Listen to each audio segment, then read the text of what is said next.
अस्सलाम वालेकुम।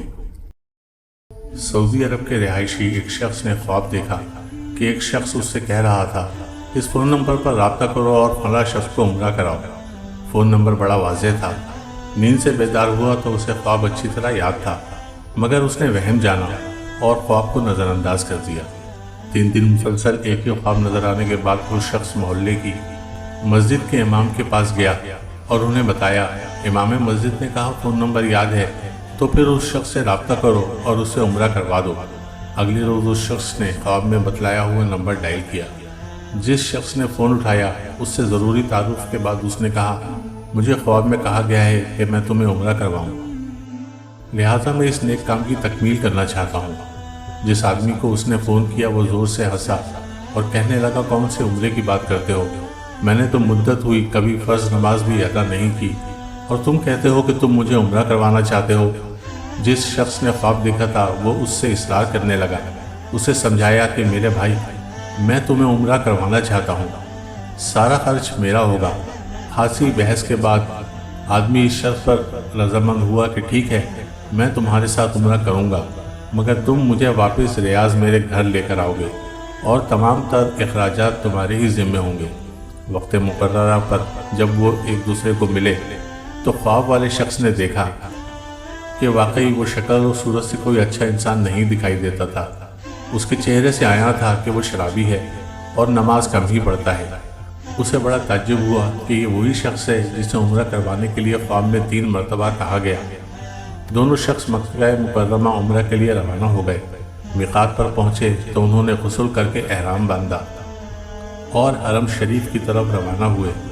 उन्होंने बैतुल्लाह का तवाफ़ किया, मकाम इब्राहिम पर 2 रकात नमाज अदा की, सफ़ा और मर्रा के दरमियान सही की, अपने सरों को मुंडवाया और इस तरह उम्रा मुकम्मल हो गया।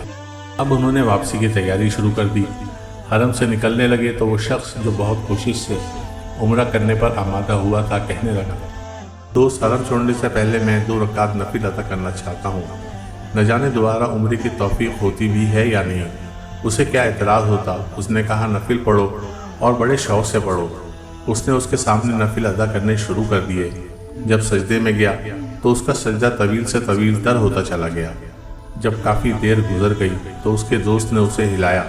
जब कोई हरकत नहीं हुई तो उस पर इंकिशाफ हुआ कि उसके साथी की रूह हालत सजदा में ही परवाज कर चुकी थी। अपने साथी की मौत पर उसे बड़ा रश्क आया और वो रो पड़ा कि ये तो हुस्ने खात्मा है। काश ऐसी मौत मेरे नसीब में भी होती। ऐसी मौत तो हर किसी को नसीब हो। वो अपने आप से ही ये बातें कर रहा था। इस खुशकिस्मत इंसान को गुस्ल दिया गया और एहराम पहनाकर हरम में ही उसकी नमाज जनाजा अदा की गई। हज़ारों फर्जंदान इस्लाम ने उसका जनाजा पढ़ा और उसकी मग़फ़िरत के लिए दुआ की गई। इस दौरान उसकी वफ़ात की इत्तला रियाज उसके घर वालों को दी जा चुकी थी। ख्वाब देखने वाले शख्स ने अपने वादे के मुताबिक उसकी मैयत को रियाज पहुंचा दिया, जहां उसे दफन कर दिया गया। चंद अयाम गुजरने के बाद ख्वाब देखने वाले शख्स ने उस फौत होने वाली की बेवा को फ़ोन किया। ताज़ियत के बाद उसने कहा, मैं जानना चाहता हूँ कि तुम्हारे शौहर की ऐसी कौन सी नेकी या आदत थी कि इसका अंजाम इस कदर उम्दा हुआ। उसे हरम काबा में सजदे की हालत में मौत आई। बेवा ने कहा, भाई तुम दुरुस्त कहते हो। मेरा खामिन कोई अच्छा आदमी न था। उसने एक लंबी मुद्दत से नमाज रोज़ा भी छोड़ रखा था और शराब पीने का आदी था। मैं उसकी कोई ख़ास खूबी तो बयान नहीं कर सकती। हाँ, मगर उसकी एक आदत ये थी कि हमारे हमसाए में एक गरीब बेवा अपने छोटे छोटे बच्चों के साथ रहती है। मेरा शौहर रोज़ाना बाज़ार जाता तो जहाँ अपने बच्चों के लिए खाने पीने की चीज़ें लाता, वो उस बेवा और उसके यतीम बच्चों के लिए भी ले आता और उसके दरवाजे पर रखकर उसे आवाज़ देता कि मैंने खाना बाहर रख दिया है, इसे उठा लो। ये बेवा औरत खाना उठाती और साथ मेरे खाविन के लिए दुआ करती, अल्लाह तुम्हारा खात्मा बिलखैर करे। क़ारीन किराम, इस तरह उस बेवा की दुआ अल्लाह ताला ने कबूल फरमा ली।